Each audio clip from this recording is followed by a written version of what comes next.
Hello and welcome to the Hoof GP. You're joining me today on a gorgeous Dumfries and Galloway sunny winter's morning as I head towards my first farm. Here's a quick preview of what's coming up in the rest of this video. Really hope you enjoy the video, guys. Keep smashing the subscribe button and ring that little bell for the notifications.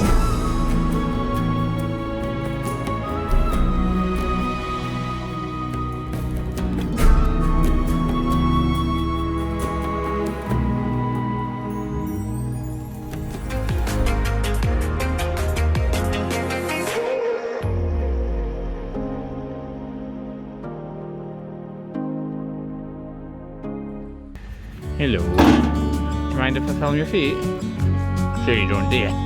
Good girl. Right, excuse me. So obviously this cow has got a serious overgrowth on that front left foot. It's not actually causing her to be lame, but it's obviously going to be pretty uncomfortable. So let's get it up on the block, get it trimmed down and get her walking more comfortably. So I'm going to put this, which is just an old glue nozzle, up in between her feet. It's not discomfortable, she's not even moving, see? So that I can get better access in between the feet and trim only where I want to trim. Now I'm going to get a quick brush so that you guys, you lot there, right there, look at the camera, yep, you, sitting on the couch with your coffee in your hand, yep, you, can see better what I'm doing.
So that is the basics of the 5-step method. So we cut this one to the length. I measure it by the distance from here to here, so it's like 75 millimeters. It seems weird, but most cows kind of conform to the same size. She puts all of her weight, or too much of her weight, on this foot, which is why we've trimmed all of this back, so that she's not taking too much on here, so that she's much more comfortable. So you can't see it from that angle because it's kind of dodgy and I'm not very good with the camera work, but they are now perfectly level, and you can see obviously there's not that big curl, so she's not going to be stepping on her own feet or tripping up. Not that she would trip up, but it must feel like it a little bit. Now I'm going to model this bit out because there's a bone under there called the pedal bone, and it kind of sticks down about here and here. It's the same on both feet, but opposite way around obviously. So I'm going to trim back here to take a bit of pressure off that little point and that pedal bone. Same here. And then she should be good to go. She should be seriously comfortable.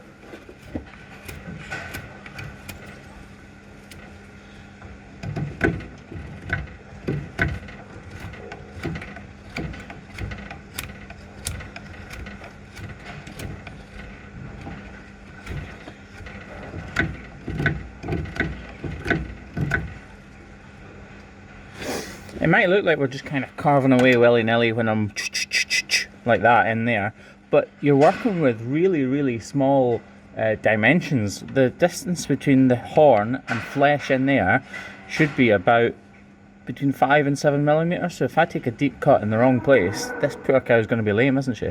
Anyway, she's looking much better right now. It's all dirty here, and you might be thinking, why hasn't he taken that away?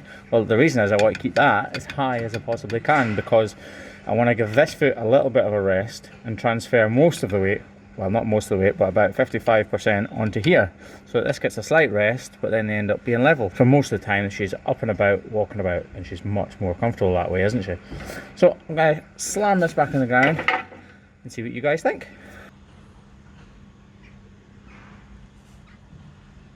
See, if I go down there, you can see I've trimmed it at an angle because this foot is twisted. Look, see there's a twist in it?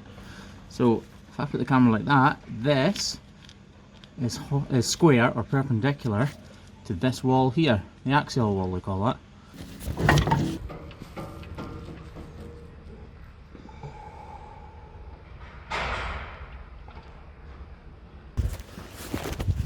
What do you think?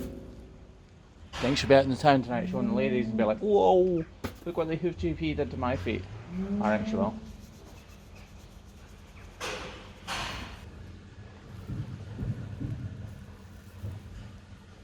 How much more comfortable must that be for sake of about a minute and 30 seconds? Okay, so I'm just trimming away and I look down and Stevie boy is stood at my feet. Steve, what are you doing? Hey, Steve, excuse me. You should not be out of the pickup and you shouldn't be sniffing his butt either. Good boy, come on, good boy. Kids, can't take them anywhere. Come on, Stevie boy. He's obviously jumped out of there and landed on his face. Right, Steve, up. Come on, Steve. Right, stay there this time, okay? Stay. Jeez, oh. So this cow like just totally skipped in this crush. And I'm kind of thinking, do you think this cow is like, hey tall bro, give me some nice food. Yeah.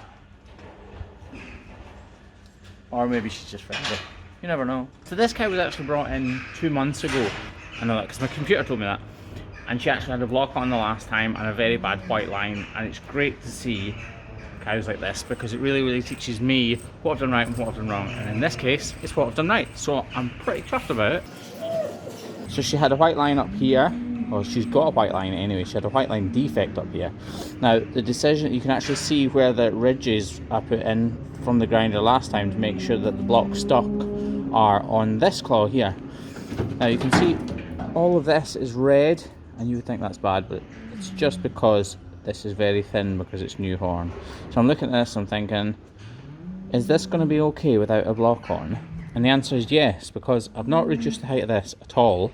I have reduced the height of this. This block's obviously been off for a week or two at least, and she's still really regrowing this horn really well. So I've reduced the height of this already, so she should be more comfortable again without putting the block on. So we're just going to leave that exactly as it is. We'll douse it with iodine just to harden up this horn a little bit, and that's her, completely cured. Happy days. So the crowdfunding thing, guys, everybody, I'm actually really stuttering this, and I've probably just edited out loads of little because I really don't know how to approach this subject. So lots of people suggested I started the crowdfunding page, and I did go ahead and started it like 2 weeks ago. And a couple of guys have asked, well, what is the difference between a new crush versus my crush? Well, I'm just about to show you what the differences are for me and for the cow.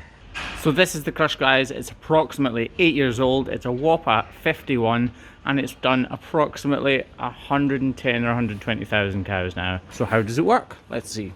So here's the front leg lift. So it's a hook. I use this hook so it doesn't constrict around the cow's feet. Why is it good? Why is it bad? It's good because it's comfortable for the cows. Well, initially putting this on, it's bad because it's very low for me and I need to lift the cow's foot a little bit higher. So I put this hook between the dewclaws and above the foot like that. And push this lever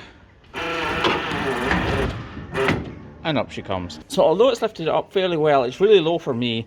It's a bit too high for the cow, believe it or not. Because of this wooden block, I can't get underneath to the front, so if there's any problems around here, it's really difficult to deal with. And obviously, as you can probably see, these hooks actually slacken off slightly because they don't have any sort of lock on them, like that.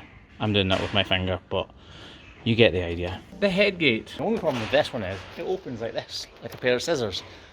Which is fine until a cow realises that it's wide at the top and decides to jump, get halfway out and I have to let her out so that I don't hurt her. Also, it's really slow. Look.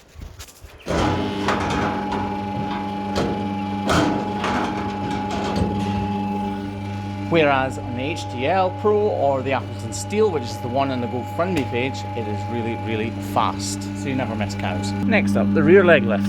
So I use this hook, which is perfectly good. It's nice and comfy and smooth for the cows. I use these levers to lift it, and sure enough, the foot does come up, but you'll see how high her leg needs to be for it to be totally stable and sound and not be able to move. It also needs to be that high for me not to hurt my back constantly. I do actually spread my legs a bit like this to get lower so that I don't have to stretch my back or hurt my back. But ideally for the cow, if the crush lifts up, her foot only needs to lift a little bit to be completely firm and rigid so that she can't move, so it's safer for her and it's safer for me. This bar in the middle, cows slip on it. They stand on it because they get a bit scared and they want to get away, and they go boom and slip. And that's not good for cows because it really, really riles them up and gets them all flappy. Also, all of the plugs on this are actually European plugs, so none of mine fit. So I need to use adapter plugs, which always break.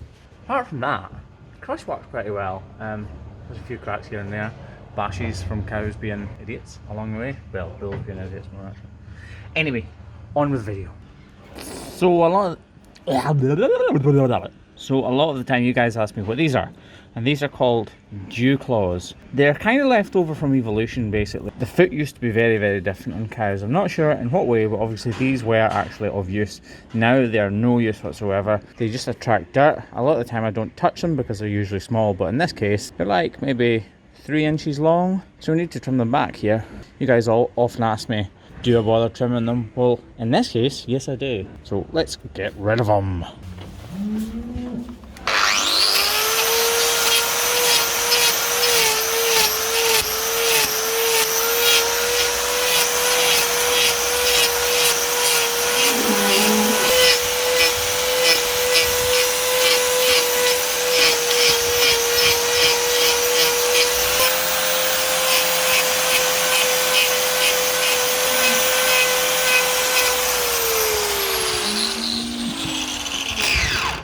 So I can't really get into this one because I'm scared that I touch her flesh. And if I touch her flesh with the grinder, she's really going to hurt.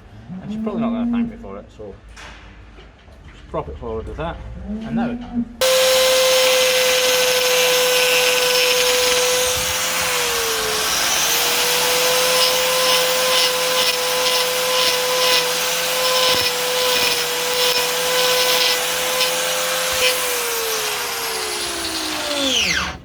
There we go, as you'll see they're much shorter now and they're less likely to get covered in dirt and keep the back of her heels much cleaner, so she's less likely to get dermatitis. So it's not just an aesthetics thing, although pretty sure she thinks it looks far nicer.